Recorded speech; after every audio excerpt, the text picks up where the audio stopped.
So where do you feel the hope for America lies? Oh, this is William Cooper, a man who received mainstream attention in 1994 when Rush Limbaugh read an alleged White House memo on the air calling him the most dangerous radio host in America. Maybe that's because his conspiracy classic is the underground bestseller, or perhaps it's because of the increasing popularity of his shortwave radio broadcast, which is also available on the internet. Good evening. You're listening to the Hour of the Time. I'm still William Cooper. This was not an easy interview to net. He was the first person I asked, and after 8,000 miles and 6.5 weeks on the road, just about the last to agree. I guess he wanted to make sure I was serious. Nevertheless, I had to come alone, and I was required to follow clear rules of conduct. Well, at this point, I've done so much research on this.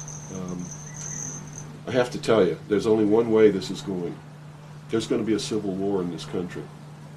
And I hope the outcome of the war will be the reinstatement of constitutional Republican government. But whenever you have a war like that, you're going to have competing factions to be the winner. And whoever really has the power in the end is going to institute whatever kind of government they feel should be there.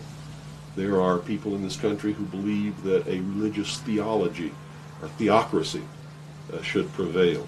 Well, if that happened, we'd have burnings at the stake again, and inquisitions, and heretics, and all of these kinds of things. So that can't be allowed to happen. Can't be. Doesn't matter what my religion is. It can't be allowed to happen. There are people who want a socialist government, much like the one in Sweden. There are people who want to create in the United States what the Soviet Union had hoped to be. There are real Nazis, all of them socialists. Hitler was a socialist. So I see the future as being tremendously dangerous for all of us. Me and many others like me are going to perform a valiant attempt to reinstate, restore legitimate, lawful, constitutional Republican government. Whether or not we're going to be successful, I can't tell you.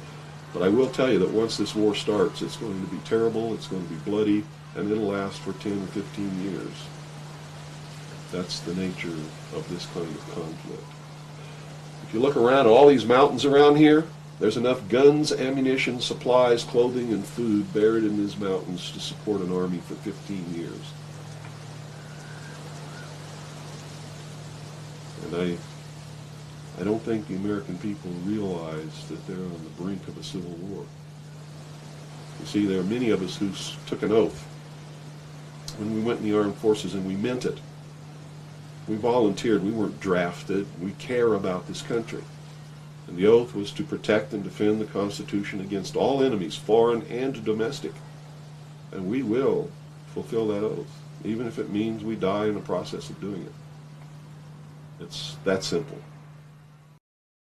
Their whole purpose throughout history has been to teach a small number of people how to become adept at controlling everyone else.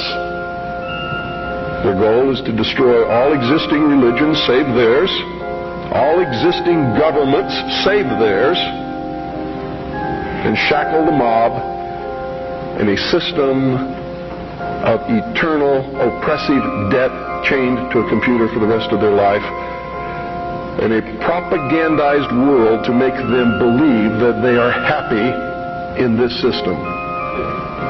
Now, do you think they're succeeding?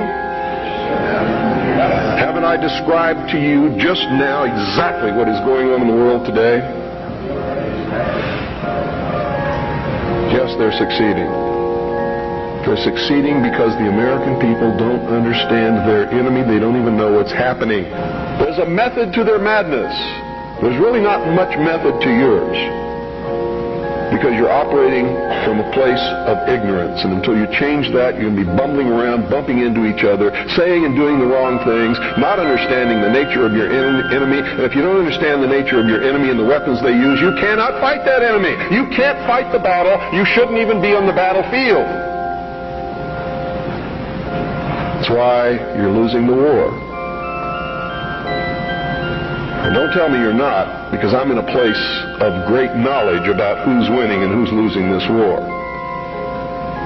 And I can assure you, you're losing the war. This country was founded by dangerous men. Amen.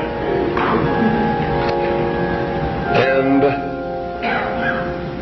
the moment the people in this country cease to be dangerous men, it's going to be the day we cease to have a country. And I'm going to tell you right now, unless we can be successful in creating a real free press, where the American people get different viewpoints other than those expressed in the establishment-controlled media, there's going to be a civil war in this country, and it's going to come soon. The only thing that can stop it is by waking up vast amounts of sleeping people. Sheeple is what they are. They are following the Judas goat right into the shearing pens, and from there they will go to the slaughter, and they will not know that anything is wrong until they smell the blood of the sheeple in front of them. It's the Roman circus. What does the emperor do when the people become restive, and when the people are asking questions, and when the people don't like the policies of the emperor? He sends them to the circus. He creates a circus. He builds a giant coliseum.